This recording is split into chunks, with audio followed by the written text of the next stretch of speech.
రాంపూర్ జ్యోతి బాపులే పాఠశాలను తనిఖీ చేసిన కలెక్టర్. డిచ్పల్లి మండలం రాంపూర్ గ్రామంలో గల మహాత్మా జ్యోతి బాపులే బీసీ గురుకుల పాఠశాలను కలెక్టర్ రాజీవ్ గాంధీ హనుమంతు గురువారం ఆకస్మికంగా తనిఖీ చేశారు. Store room, kitchen, dining hall తదితర వాటిని పరిశీలించారు. స్టోర్ రూమ్లో నిల్వ ఉంచిన సన్నబియ్యం, ఇతర సరుకుల నాణ్యతను, విద్యార్థుల కోసం వండిన మధ్యాహ్న భోజనాన్ని పరిశీలించి నిర్వాహకులకు కీలక సూచనలు చేశారు. ఆహార పదార్థాలను భద్రపరిచే విషయంలో అన్ని జాగ్రత్తలు తీసుకోవాలని, పరిశుభ్రమైన వాతావరణంలో భోజనం తయారు చేసేలా చూడాలన్నారు.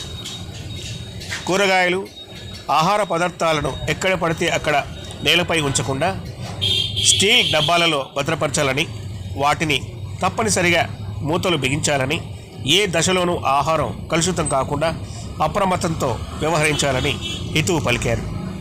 ప్రతిరోజు భోజనం వండడానికి ముందే ఆహార పదార్థాలు నాణ్యతను క్షుణ్ణంగా పరిశీలించాలని, కాలం చెల్లిన పదార్థాలను వినియోగించకూడదని సూచించారు. భోజనం వండిన తర్వాత కూడా విద్యార్థులకు వండించడానికి ముందు రుచి చూడాలని నిర్వాహకులకు ఆదేశించారు.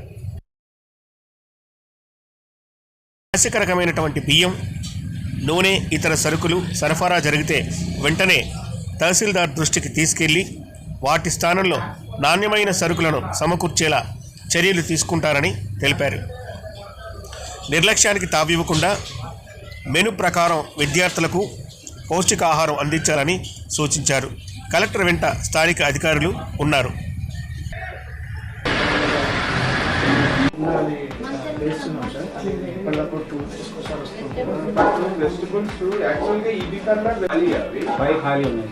వాటిలో ఇవి పెట్టుకుంటే అయిపోతుంది కదండి.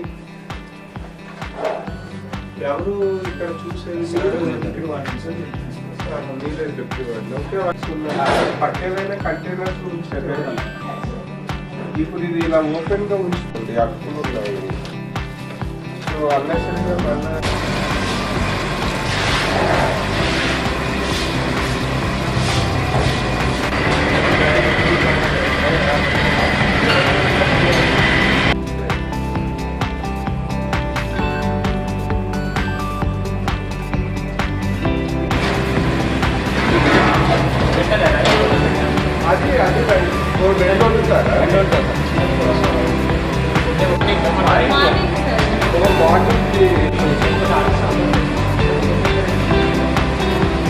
అంటే పురుగులు అవన్నీ తీసేస్తారు కదా.